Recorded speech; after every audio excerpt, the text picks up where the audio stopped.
You know what shock is? You know, there are different stages of shock, but let's say someone's, they've been in an accident, they're hemorrhaging a lot. And one of the stages of shock that tends to be lethal. Imagine you've lost a lot of blood, so your blood pressure is low to start with. You're not pumping blood really anywhere to speak of, not enough of it. All of your cells will start to accumulate these metabolic end products, right? So in shock, what happens? You don't have enough blood. Blood meant shock. You've been bleeding out, so there's not enough blood pressure to send blood to all the tissues, sufficiently. So what happens is all the tissues tend to start accumulating these metabolic end products. Then guess what all the precapillary sphincters do? They open. If you open all your precapillary sphincters at once, guess what happens? All the blood flows into the capillaries. There's none in the veins. Basically, your blood pressure just drops off a cliff, and that's what will kill you if they don't correct it immediately. So if all the capillary beds were open at the same time, there'd be no blood to circulate. Blood pressure dropped to zero, and that's what happens in shock, because all the tissues, they're metabolizing. The blood's not carrying away the metabolic end products. They all get kind of these conditions start to accumulate, and all the precapillary sphincters start to open in all your tissues, and that just makes it worse because then all the blood flows into the capillaries, none's into circulation. Now, there are situations where you don't need a capillary bed at all. This is a terrible picture, but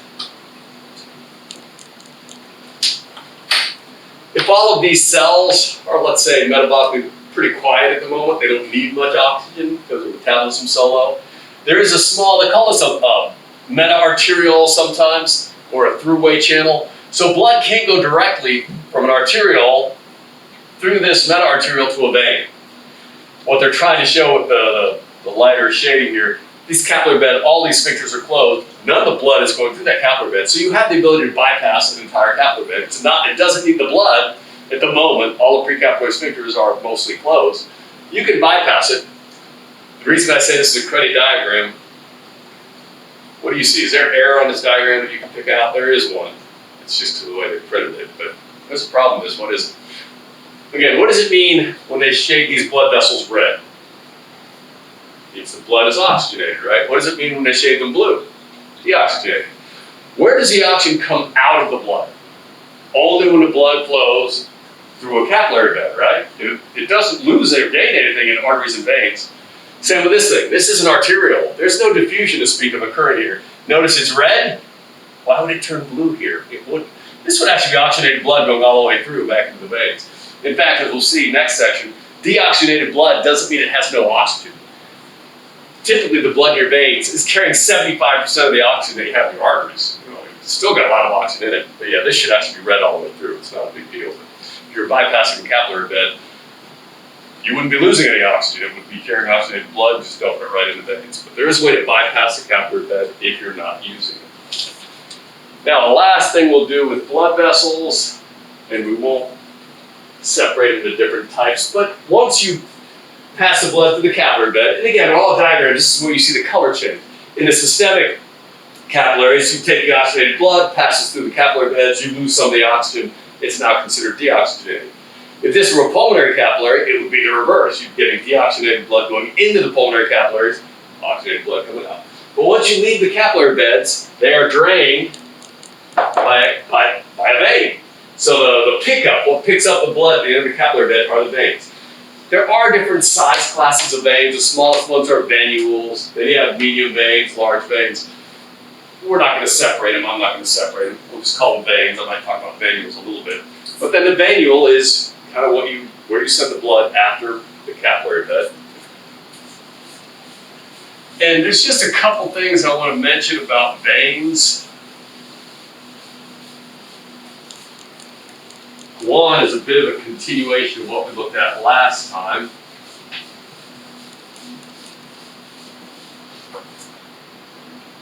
If you just look at these top two, we'll take a large artery, compare it to a large vein.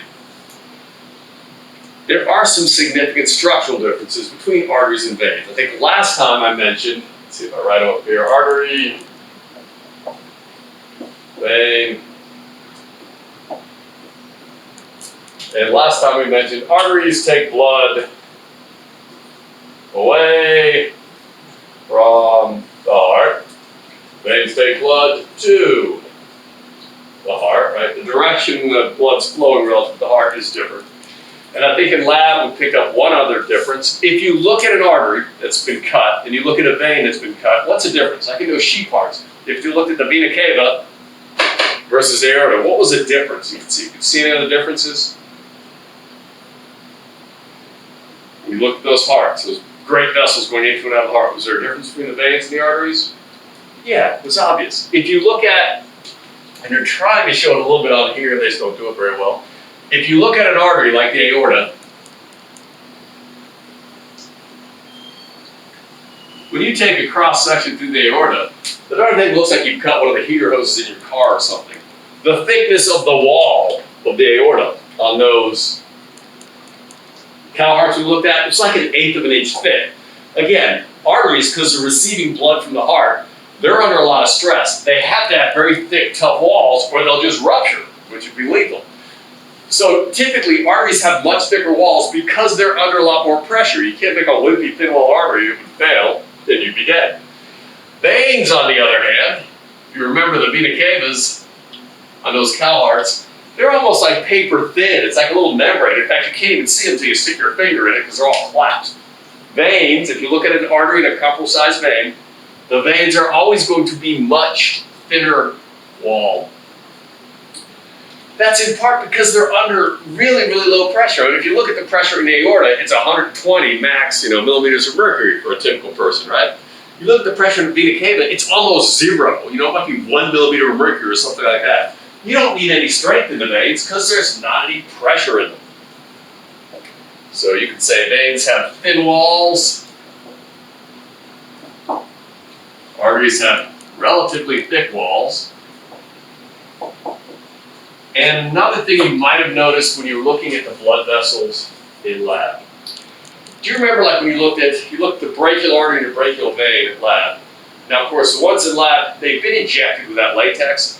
The reason they do that, because the veins are so thin, if the blood's drained out of them, they just kind of collapse in the tissue. Honestly, if you had a cat that wasn't injected well, you can't even find the veins without a lot of work because they're really insignificant.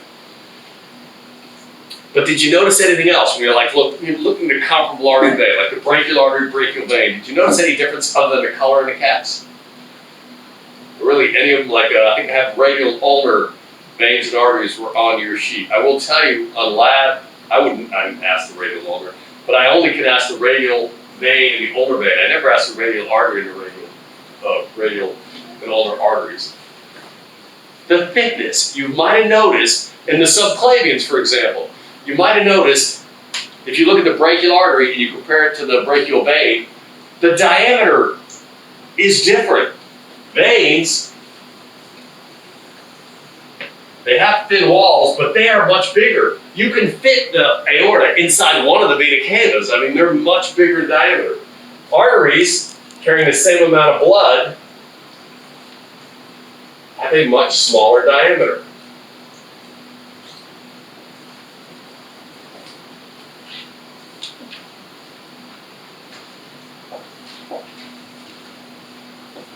So veins are bigger in diameter than arteries. Any idea why that is? Why are veins? They are so much bigger. The reason, in lab, I never asked the radial and ulnar arteries. I can't even get a pin in. They're that tiny. But the radial ulnar veins, they're big enough. You could actually stick a pin in them still. And if you looked at the axillary artery and vein, the axillary vein is way bigger than the axillary artery. Why are veins so much bigger than arteries? Any ideas? Here, I'll give you a guess. How much blood flows out of the typical aorta in a minute? 5 liters, right? That's a cardiac output. So 5 liters per minute runs through the aorta. How much runs through the vena cavas? Approximately 5 liters, right? If you're going 5 liters out, you better have 5 liters going back in. So the artery that takes blood away from the heart has to move exactly the same amount as the veins that bring it back in, right? And we already know, hopefully, that flow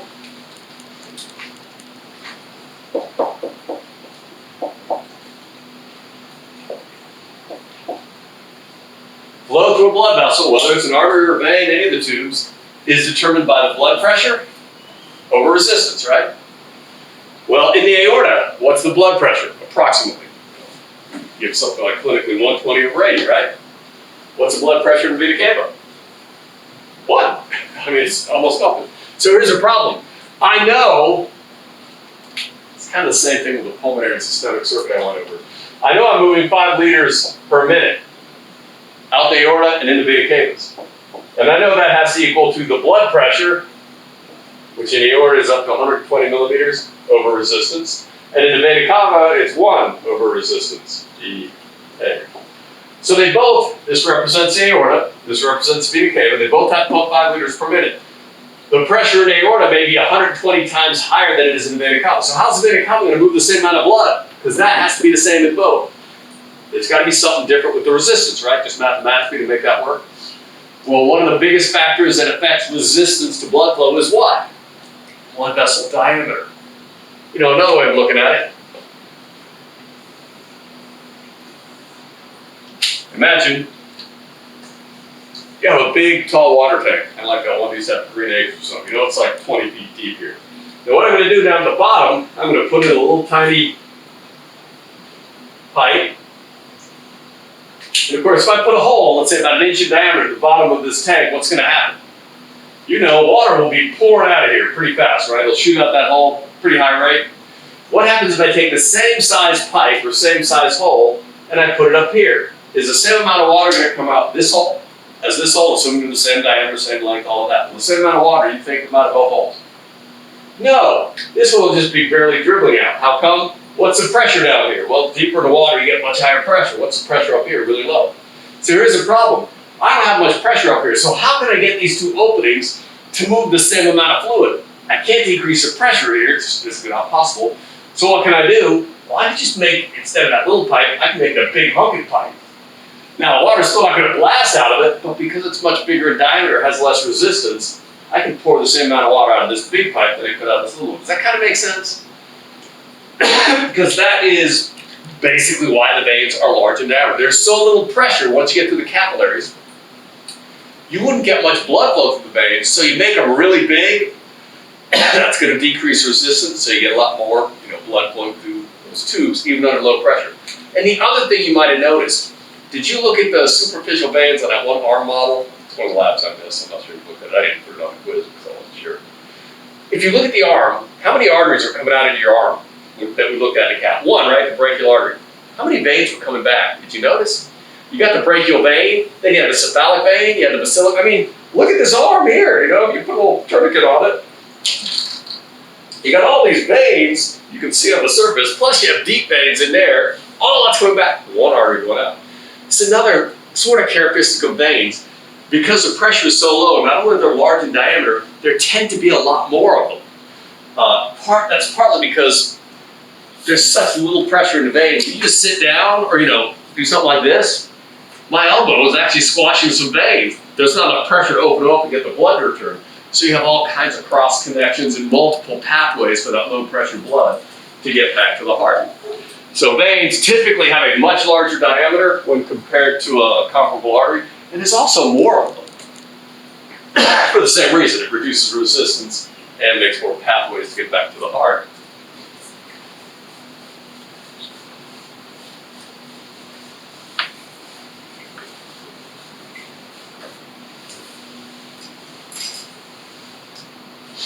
Well, and one other thing that's kind of neat with veins, we're going to have for a minute.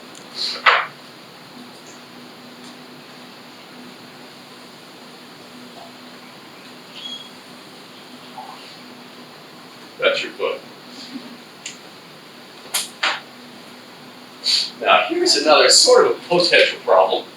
If I have a vein coming up here from your foot, and it's going to have to take the blood all the way back up to the heart up here somewhere.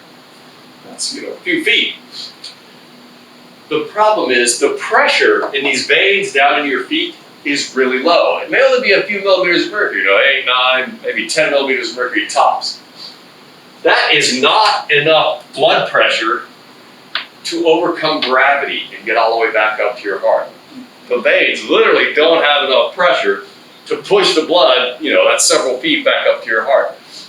Now, of course, if you can't push that blood back, it's going to tend to accumulate in your feet. It's going to cause problems, edemas, things like that.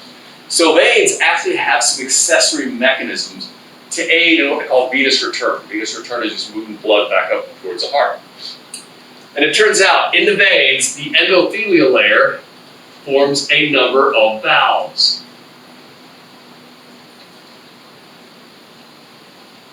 Remember, I mentioned earlier, there's lots of valves in the circulatory system. They all pretty much do the same thing. They're one-way valves. They allow blood to move one direction. Blood tries to go the other direction, they close. These valves in the veins, they're a little bit structurally like the semilunar valves. They're just little bags of membrane. They will allow the blood to move up, but if it tries to go backwards, they just close. These one-way valves are not present in arteries, but they are present in veins, particularly the veins of the appendages. Now, the problem with them, these valves are completely passive, just like they are in the heart. Do the valves by themselves, are they going to help push blood back to the heart? Not really, they don't apply any force, but they work in combination with some other muscles, which can generate some force. So if you look at veins, veins are typically located, particularly in your appendages, between bundles of muscle or between muscle and bone. So imagine you have a skeletal muscle here, and a skeletal muscle here. Oh, that's a terrible skeletal muscle, but you get the idea. And there's your vein. Now, you know skeletal muscles, when they contract, they get shorter, right? But they get shorter, they also get fatter, right? They get short and fat, or they're long and skinny. So when you look at the muscles of your legs, normal sort of postural changes or shifts, normal things like walking or shifting your weight, that's ultimately contracting and relaxing the muscles. So in fact, if I contract this pair of muscles, what they're going to do is they will contract to get shorter, but they will also get fatter.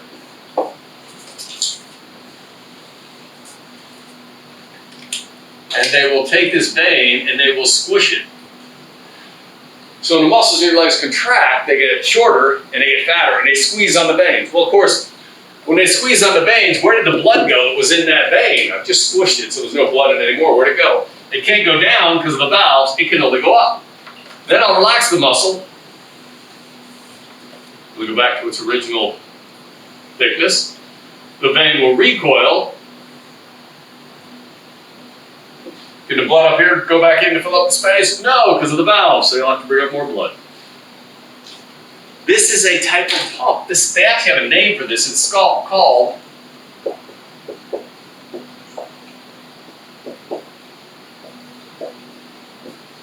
they refer to this as a skeletal muscle pump.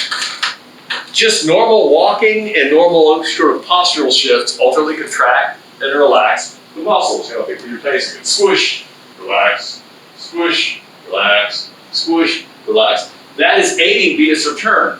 In fact, have you ever seen like some of the honor guards in the military? They're supposed to sit there, rigid attention, right? They don't move. They don't know anything. They can't be doing this kind of crap because it looks off. So they're sitting perfectly still. And depending on the weather conditions, some environmental factors, every once in a while you'll see one of them standing there, then their eyes kind of roll up in their head, and they go, eek, and they fall over. If you don't use this and you're standing upright, basically not moving at all, you've lost that skeletal muscle pump. Over time, blood can actually accumulate in the appendages, which means there's less blood circulating. It can cause a drop in blood pressure and you'll pass out. So that's typical in most organisms, not even humans. I mean, think of an elephant. You ever seen elephants at the zoo? They used to take elephants in circuses and zoo and they'd chain them to the wall. Even when the elephants chained to the wall, they never just stood there because their heart's up here. You'd always see them shifting their weight. They're doing the same thing as they just rock back and forth. Their feet basically work like pumps and they're just squishing that blood back up to the heart. You made them stay still, they'd pass out. Which is dangerous if it's an elephant kind of thing. But that's a skeletal muscle pump, and it's just a way to aid blood flow through the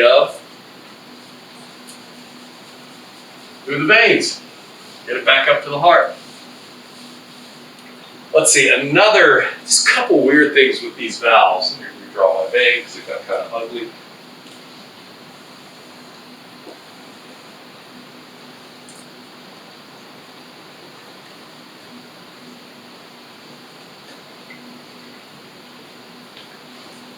Sometimes these valves fail. It's called varicose veins or varicosity. All that happens, if some of these valves get damaged and they don't work, it'll just cause this vein at this point to accumulate some blood. It tends to pool there. And you get these big, bulgy looking veins. Those are referred to as varicose veins. They don't have a big impact, kind of depends on where they are. I will tell you, varicose veins occur in two areas. In males, it's that plexus of veins leaving the testes. And so males will get a varicosity in the testes. Those can be a little detrimental because if the blood pools in those veins, you lose that countercurrent heat exchanger. The temperature of the testes can get too high, so it can cause some fertility issues. The other place they're fairly common is in females in the superficial veins of the legs. Typically in females in the superficial veins of the legs after a pregnancy. Why would that happen? Why would that be an issue? Well, think about it. You've seen where the iliac veins come into your legs now, right? Come into the pelvic cavity. The external, the femoral becomes the external iliac, and then, the common iliac and the aorta. Where's Junior and where's the uterus? Junior's sitting right on those iliac veins. So part of the reason this is an issue is Junior is squishing those veins. The blood can't come up the veins that easily. It tends to pool in them. And the superficial veins, unlike the deep veins, they're not surrounded and reinforced by tissue. So if Junior's sitting there jumping on your iliac veins, it's not going to come back. You don't get as much venous return. It accumulates in the vein, and you can, blow out a valve basically and get these varicosities. Again, they don't have. And also, there's some blood volume issues when you're pregnant as well. You tend to have more blood volume anyway, so both of those combinations, Junior sitting on your iliac veins and the extra blood volume, tends to make higher venous pressures, which can make the valves fail. Now, these things they're not a big deal. They, like I said, you've got all kinds of different veins, bring the blood back. It's probably not going to have any significant impact on venous return, but some people say, ooh, they're kind of unsightly. I got these varicose veins, icky. You know how they get rid of them surgically? It's just cosmetic surgery. You know how they fix varicose veins? They go in and they cut the suckers out. I always seem creepy to me. So you go in, you don't like that varicose vein? No problem. We'll just cut that sucker out. There you go, all gone. Now you might think, well, heck, what about that blood that's supposed to go back to the heart in that vein? All right. The reason it can be done is because, again, look at the superficial veins. All right, pull them through. These are superficial veins, just like the ones in your legs. You'll notice they're all cross-connected. Again, that's because you can, you might be pushing one closed because of the way you're sitting or standing, but the blood can just bypass it and go up another one. So there are multiple pathways. So your veins are all interconnected, and you have a lot of them. And they have a name for this. These are called anastomoses. So let me draw like 3 veins in here. So let's say these are veins with some valves in them.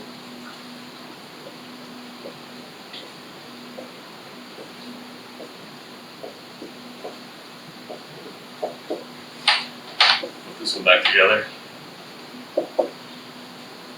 There are connections between all of these veins.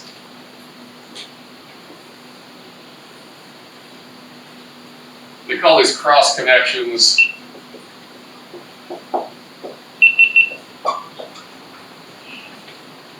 anastomoses, just cross connections. And what that does,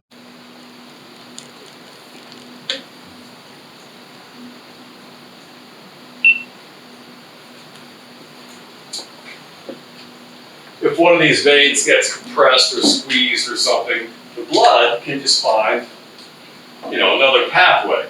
So if you have, varicosity and you cut this vein out, it doesn't really matter because the blood that was going to return to the heart through that vein can just find another path. So you've got enough cross-connection or anastomoses in the veins, you could lose a few. In fact, I think I showed you that heart in the lab with the bypass surgery for the heart. When someone that's bypassed, they plug a blood vessel into the aorta and jump over the blockage. Where do they get the blood vessels to do the bypass? It's usually that great saphenous vein in the same person's leg. They just go in and cut the vein out. That's what they're using to make the bypass. You can lose a few of the superficial veins. And as long as there's other pathways, it's usually not a big deal. So veins have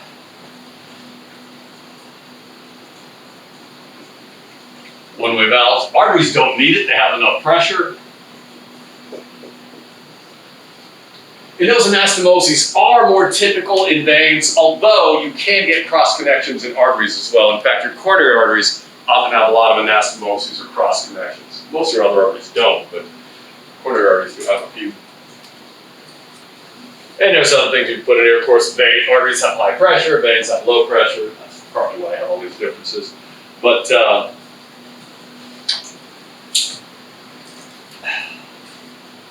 that's about it for veins. I'd be able to list some differences between arteries and veins, maybe describe a little bit how the capillaries and precapillary sphincters work. Those are common short answer questions. I already got the EKG, so next week I'll go over some examples of exam questions and things for the exam we'll have on Thursday. But that's kind of where we're stopping with all of the parts of the circulatory system. So we've gone over the pump, that was a heart. Spent a lot of time on that, its mechanical and electrical characteristics.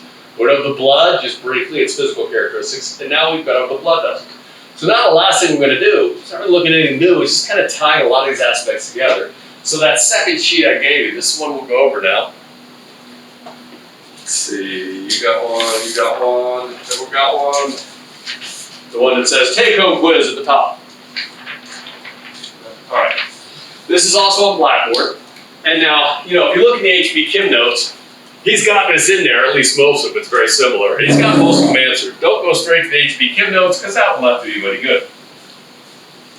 And let me show you what you're doing with this. So you want to be able to kind of understand what's going on.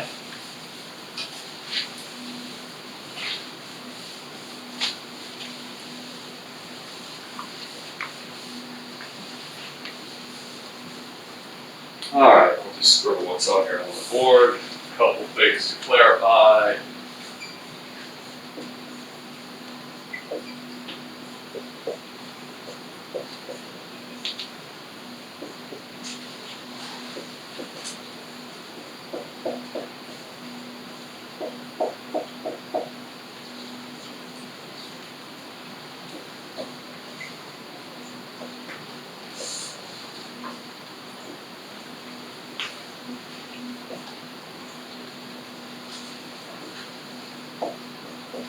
It's just an equation kind of in bold print at the top. We've already done this equation several times. I put it up there. Remember, earlier in the semester we had flow equals delta P over R. This is the same equation. But this equation, flow, the Swallows equation, flow is determined by pressure difference across the tube divided by resistance. That equation, as is, can be used for any piece of plumbing, a small bit of artery, a copper pipe, whatever. If you are looking at the entire systemic circulatory system, that means you start at the aorta, you go through to the vena cava, right? That is a systemic branch of the circulatory system. In that case, flow is cardiac output, right? Same thing. What's flowing through the aorta and back to the vena cava is your cardiac output, pretty much by definition. Everything the heart pumps goes through that too. Delta P, well, you look at the blood pressure from the aorta to the vena cava. Blood pressure in the aorta is 120 over 80. What is it in the vena cava? Basically 0. So this is just systemic blood pressure. If you're looking at the whole circulatory system, delta P is your systemic blood pressure. And finally, resistance. This is still resistance. You might see it called, how I wrote it over there, total peripheral resistance. That's how it's usually noted. I'm just going to call it resistance. It's basically how hard is it to push blood through the entire circulatory system, all at once, from the aorta to the vena cava. That's all we're talking about. It's still resistance.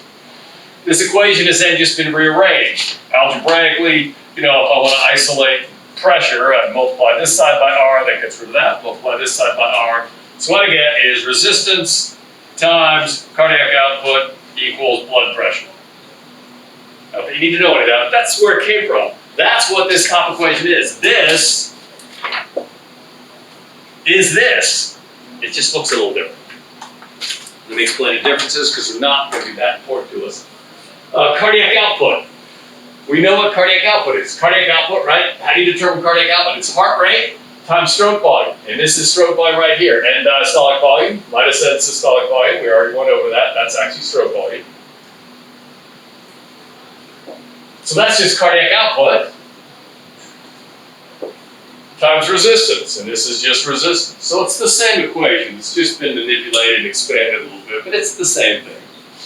Now another thing that is a little different here, MAP, BP, they are similar, but they're not exactly the same. I'm just going to explain this real quick.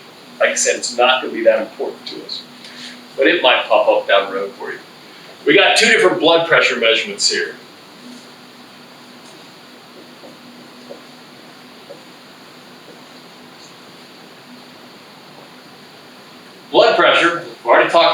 times. Clinical blood pressure is 120 over 80, right? Great, 120 over 80. All right.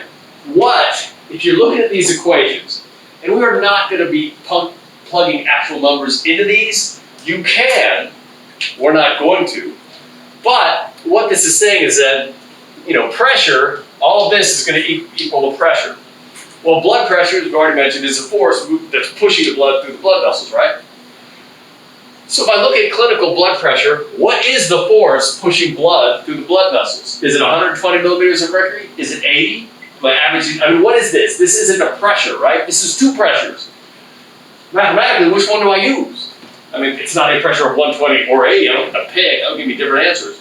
Do I average them together? What do I do with that? It's not usable in that form, not mathematically. It's handy clinically, but you can't use it in these equations. If you average these together, what would you get? 120 plus 80 divided by 2 would give you, what, 100 millimeters of mercury, right? All right. Don't do that, but I will tell you, that is about right. That is mean arterial pressure. That's just the average blood pressure. We know systole is 120, we know diastole is 80, we know the average will be between those two, right? If you just do a mathematical average, you will actually get close. If you go back to the envelope calculations, you could average them, you'd be pretty close. 100 is actually pretty close. But here's the problem. If I mathematically average these, one of the assumptions I'm making, mathematically, is that half the time I'm in systole, half the time I'm in diastole. Is that true? No. So the only way you could, truly just average those is if it were half the time in systole, half the time in diastole. It's not. The heart's in diastole more, which is going to shift the average blood pressure. So I will tell you just really quickly how you convert from your clinical blood pressure, which is typically what you measure. Average blood pressure is hard to measure. This is what you typically always measure. It's easy. You can convert clinical blood pressure into average blood pressure. It's not going to be a big deal for us. I'm just going to do it once, so we'll get too freaked out about it. But the way you do it, mean arterial pressure, it's going to equal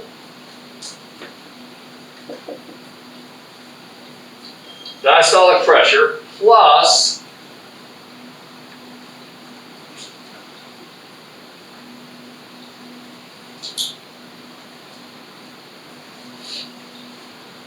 so what this means, average blood pressure, this MAP stuff, it's gonna equal your diastolic pressure from your clinical blood pressure plus systolic pressure minus diastolic pressure divided by 3. What does that mean if we plug numbers into it? All right, just looking at average blood pressure here. What's diastolic pressure? Oh, right there, it's 80, right? What's systolic pressure? 120. Diastolic pressure is 80. This 3 is a constant, basically. That's correcting for the fact that the heart's in diastole more. That 3 is a constant, it'll always be there. But then you just do the math. 120, let's see, we got 80 plus 120 minus 80 is 40, right? So 40 divided by 3, which should be 10, 11, 12, 13. That's going to be 80 plus about 13.3, I think, which equals 93.3. Not quite 100, but close. So this clinical blood pressure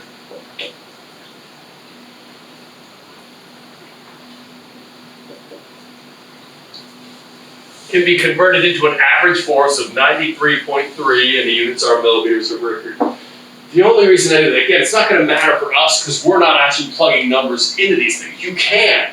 If you measure the variables, you can plug them in and find the missing one anytime you want. This is where you would do some, clinical researchers might do stuff like this in the research hospitals.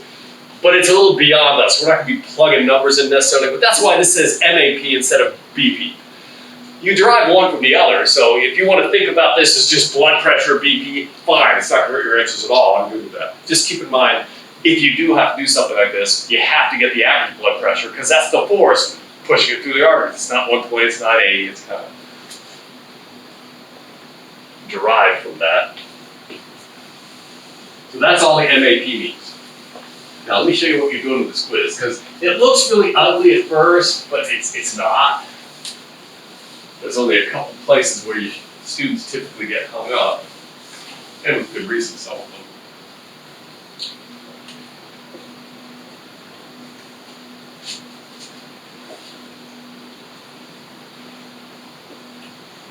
we look at this sheet. All right, blood pressure. Whether you want to think of it as clinical or average, it doesn't matter. Blood pressure is one of those variables that actually doesn't change that much. It has to be pretty much of a set point. Again, because if blood pressure gets too high, it overstresses the circulatory system, heart, blood vessels, you get heart attack, stroke, that sort of thing. And if it gets too low, there's not enough force pushing blood through the circulatory system, so you don't get enough oxygen delivery. So it's actually a variable maintained at set point. And you have receptors that monitor blood pressure constantly, like right where the common carotid artery splits into internal and external carotids, there's a carotid sinus there, which actually has stretch receptors in it, which are measuring the pressure of the blood as it gets to your brain. We've also got some associated with the aorta. So you have a lot of called baroreceptors, these are pressure receptors, that are collecting information about blood pressure, sending it to the brain, and the brain's going to make adjustments normally to keep blood pressure where it's supposed to be. But again, the reason blood pressure is important in humans, particularly in developed cultures, a combination of diet and things like that, we tend to see a lot of hypertension and cardiovascular problems, around here. And so it's kind of good to kind of figure out, what's happening with blood pressure. Now, as I've mentioned before, when you look at this equation, this is your blood pressure. Here, I'm just going to write BP up here above it. That's easier for you. If somebody's blood pressure changes, you agree it has to be due to either a change in this,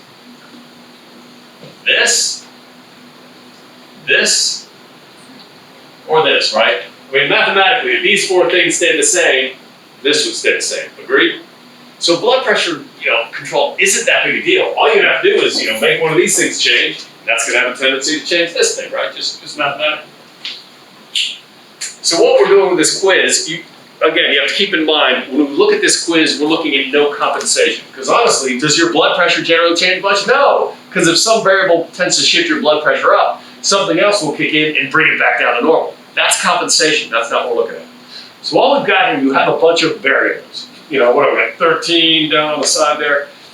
There's one right under the equation that I'm going to use as an example. So let's say I asked you something like this. All right. Suppose I get an increase in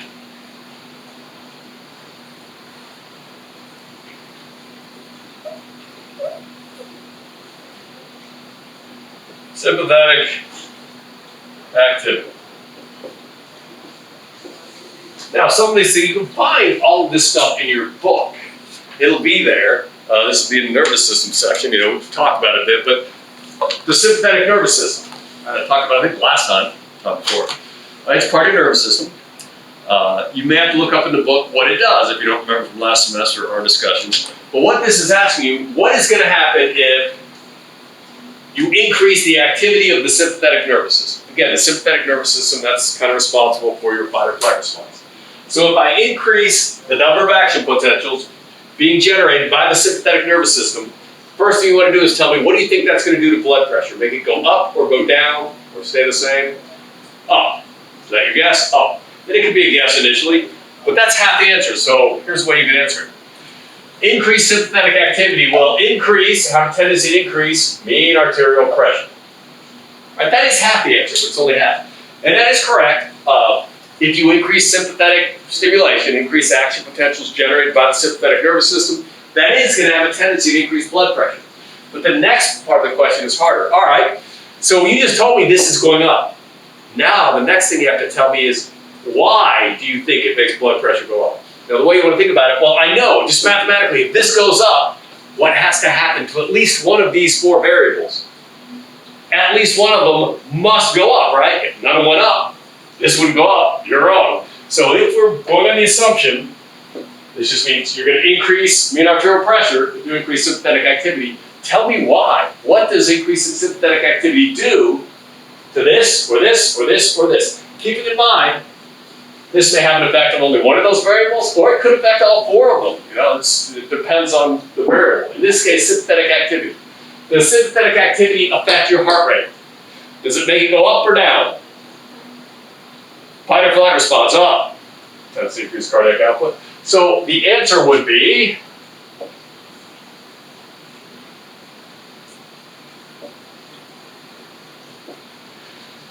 okay, let's see. If I increase heart rate, is that going to tend to make blood pressure go up, assuming all else, stays the same? Yeah, because cardiac output, if this number mathematically gets bigger, I'm assuming I get no change here, here, or here. If this number gets bigger, that's going to make this number bigger. Agree? Because they're all multiplied big enough. That's good. So that is so far correct. Now, it's not all the answer because does sympathetic stimulation do anything to any of these? How about resistance? Does sympathetic stimulation do anything to resistance? Now keep in mind, when you look at resistance, there's not that many things. Resistance could be blood vessel length. Is that going to apply here? No, you can't shorten or lengthen blood vessels. So really, when you're looking at resistance, it could be changes in viscosity, like hematocrit, for example. It could be changes, the big one is changes in blood vessel diameter. Again, if a blood vessel constricts, resistance goes up. So if you're looking at the whole circulatory system, if there is net vasoconstriction, R goes up. If there's net vasodilation, R goes down. Sympathetic stimulation, as I mentioned earlier, almost every blood vessel is controlled by the sympathetic nervous system. There are sympathetic nerves going to pretty much all your small, medium, and large arteries. And what's kind of weird is sympathetic stimulation will make some arteries dilate. It will make others constrict. But you want to look at the average.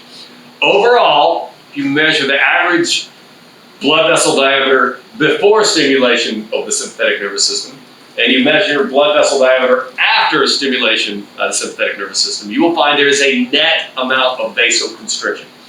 So on average, when you increase sympathetic activity, blood vessel diameter gets smaller. What's that going to do to resistance?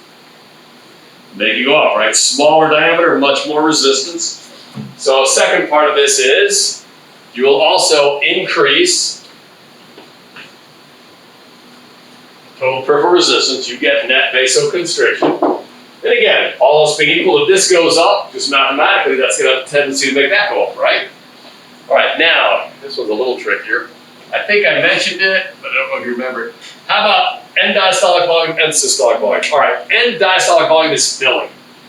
Sympathetic stimulation, you could make some arguments, but it probably doesn't increase the filling much. In fact, if there's vasoconstriction, it might actually reduce the filling a little bit, but you got a lot of stuff going on. So really, sympathetic stimulation, it's probably not doing anything for filling. How about end systolic volume? That's contraction. Is it doing anything to contraction? If you remember, the sympathetic fibers, they go to the SA and the AV node. That tends to increase heart rate. But they also form synapses with skeletal muscle cells themselves. Sympathetic stimulation tends to increase strength of contraction. If you affect strength of contraction, you're going to make this number get smaller.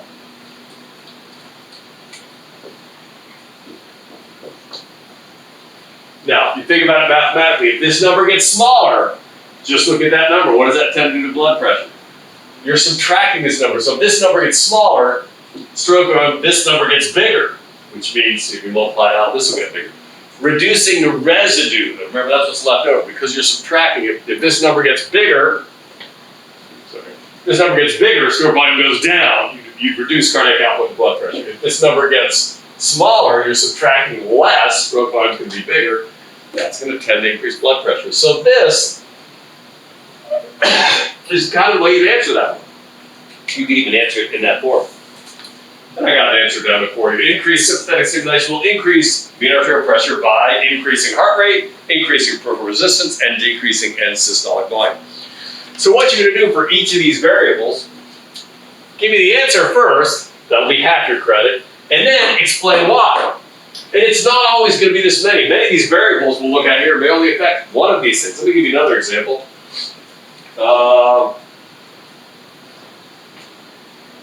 All right, look at, we sort of just did it. Look at number 9.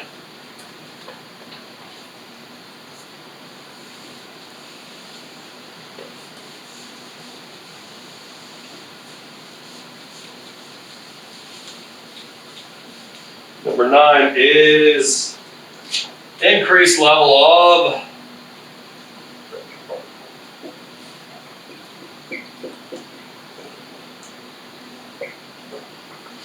now, you didn't remember what renal erythropoietin is? Go in your textbook, go to the index, find renal erythropoietin. Your textbook will tell you what renal erythropoietin does. Like we just looked at it last time, though, yesterday. What does renal erythropoietin do? It's a hormone. What does it target? Renal should be a giveaway. So it comes from the kidney, renal erythropoietin. What does it target? Exactly, the red bone marrow. This is that hormone that's released in response to hypoxia. It targets the red bone marrow, and what does it make the red bone marrow do? Increase red blood cell production. So the effect of renal erythropoietin, we don't care about oxygen delivery directly here. That's not a blood pressure value. But if renal erythropoietin increases red blood cell production, what's going to happen to hematocrit? You're going to get more, right? Over a bit of time, you'll increase red blood cell production, and hematocrit will increase. What does hematocrit do that's going to affect blood pressure? It increases the viscosity of the blood. That's not going to affect heart rate directly with this. That's going to affect resistance. So renal erythropoietin, if you secrete it, it should increase blood pressure because it's going to increase peripheral resistance because it makes the blood thicker. It increases viscosity. It doesn't affect heart rate or stroke volume or any of that, just resistance. But if none of this is altered and this number gets bigger, blood pressure is going to go up. So here's where it does get a little bit tricky. Your blood pressure, again, doesn't change much. If you increase your hematocrit and your blood got more viscous and it started up your blood pressure, the brain would kick in some other system to bring blood pressure back down. It might cause a little vasodilation or something. You have to, that's compensation. It's always going to be compensated for because your blood pressure normally doesn't swing around everywhere. What you're looking at is the individual variable and what it's likely, the tendency it has to affect blood pressure. It's going to make it go up or down. The brain may do something to compensate for that, cancel it out. But the variable itself, increasing hematocrit in this case, does have a tendency to up blood pressure. Blood pressure would go up unless the brain compensates in some way. So it can be easy to stick compensation in there. Also, some of these things, there are connections, but you're looking at the direct effect of the variable. For example, let me go over one more. It might be a little different. Let's see, do I have it on here? Look at number 2. We just did that one as well. Increased activity of skeletal muscle pumps. That's all it says. The variable is what's going to happen if I increase the activity of skeletal muscle pumps. Will that make blood pressure tend to go up or down? Increase skeletal muscle pumps. Up? You say up. All right. I'll buy it. Now here's the tricky part. So if I increase the activity of skeletal muscle pumps,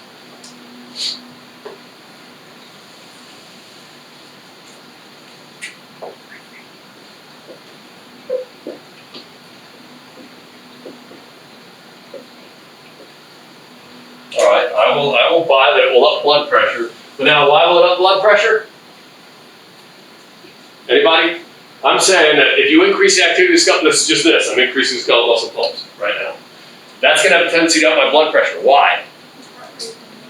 No. See, that's I said I use it over. All right. We know if I get up and I start moving, my heart rate does go up. But does my heart have a connection to the muscles in my legs? Does it know they're going? I mean, yes and no, but there's no direct connection between muscles in my leg and my heart, is there? How does the heart know my feet are moving faster? All right, what happens? As soon as you start to exercise or move, your brain anticipates there's skeletal muscles moving. If skeletal muscles are moving, it's going to be a higher demand for oxygen, so what can the brain do? You actually initiate an increase in cardiac output in anticipation of that need. It's not, because that is actually sympathetic stimulation. The brain knows you're going to need more oxygen. It sends a sympathetic nerve fiber impulse to the heart rate goes up. It's not really the skeletal muscle pumps. There's no direct connection with the skeletal muscles in your heart. I mean, not through the nervous system. The brain's interfering there, and that is annoying. You have to ignore that. So no, it's not really heart rate. It's not directly. The brain might anticipate, but that's a different input. That's sympathetic nervous system. You can separate it out. This is where it gets a little weird. So it's not that one. So would it be resistance? Again, when you're looking at resistance, its effect on blood pressure, that's arterioles and arteries. Once you get downstream of the capillary beds, resistance in the veins has almost no effect on blood pressure, because blood pressure really is from the choke point, the pinch point, the arterioles upstream. Once you get past those capillaries, you can kind of squeeze your veins all you want. It doesn't have an impact on arterial blood pressure. So it's not heart rate. It's not resistance. What do the skeletal muscle pumps do? Literally, what do we just go over? What do they do?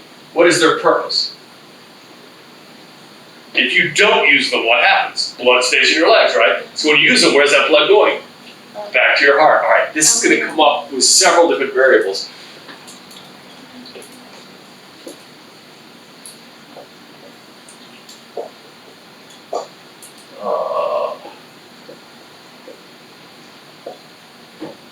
Venous return, it's a term I use a lot. I use that word in physiology. Preload is something they use when you're in nursing or the health field. They mean more or less the same thing.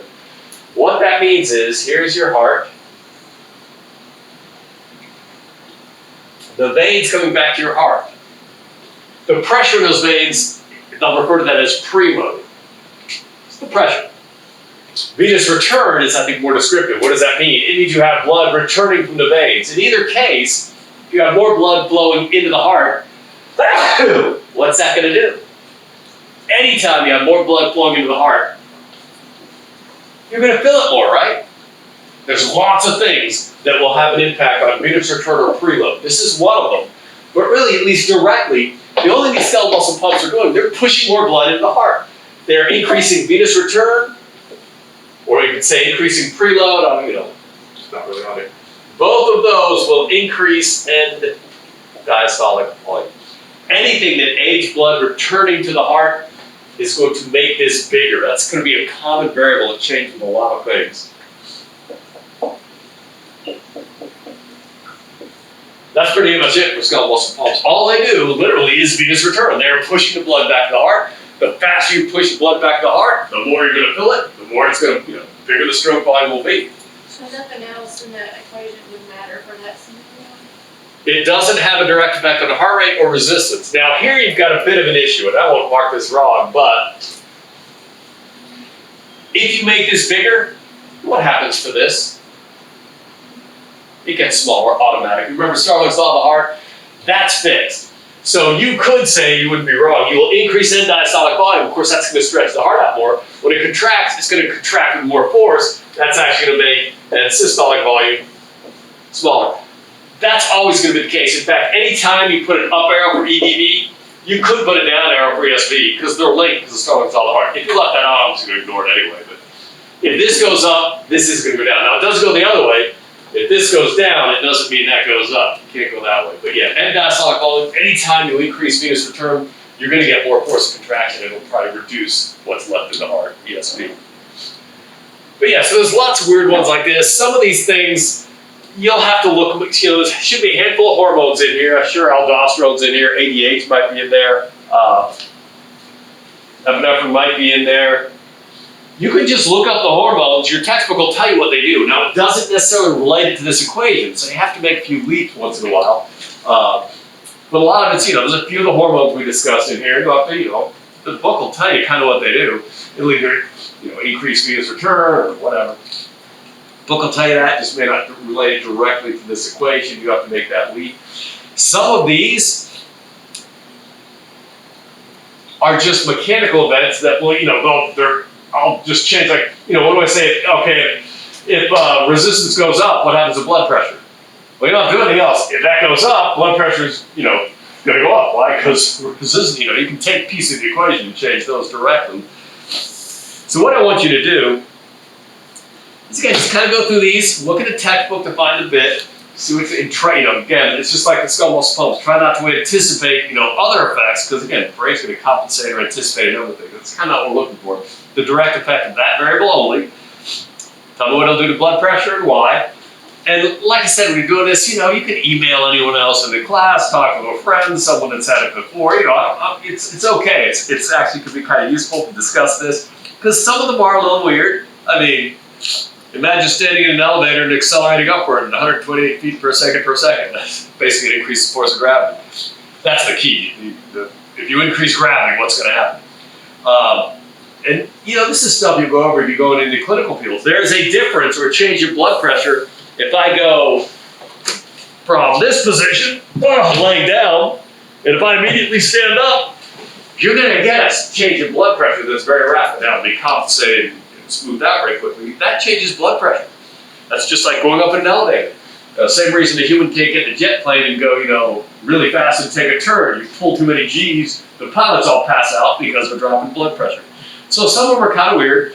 I'll let you struggle with them for a bit. But a couple of these, sometimes between now and Monday, see which ones you can do. If any of them are, you know, something's a little weird, straight, I can pour it sometimes, kind of make a few weird ones. But like I say, you discuss these, talk with anybody, I don't care, that's fine, it's not cheating. Monday, you know, if you have any that really drove you nuts, you know, we'll talk about them a bit. Basically, what's all said and done, you will have answers to all of these. You're gonna get all the points for this, don't worry about it. You turn it in with your name on it, it's filled out. By the time we're done with it, I've gone over pretty much everything on here. Like I said, don't go straight to HP Chem notes, because that's not really the point.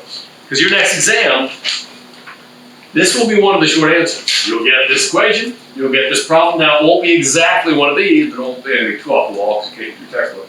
But you just have to be able to, you know, realize how it's working. And I'll give you a few variables. You'll tell me what to do, blood pressure and why, and that's one of your short answers. So basically, just want you to kind of understand what's going on. You can, you know, get together with them when you like to help you with this. We'll talk about it more in class on Monday. I guess I'll give it to the rest of the class on Monday. It is posted on Blackboard if you lose this one. But that's the idea. I went over again. Yeah, I'm meant to go short today too because I felt tired today. I don't know, end of the week, end of the semester, whatever. So what we'll do now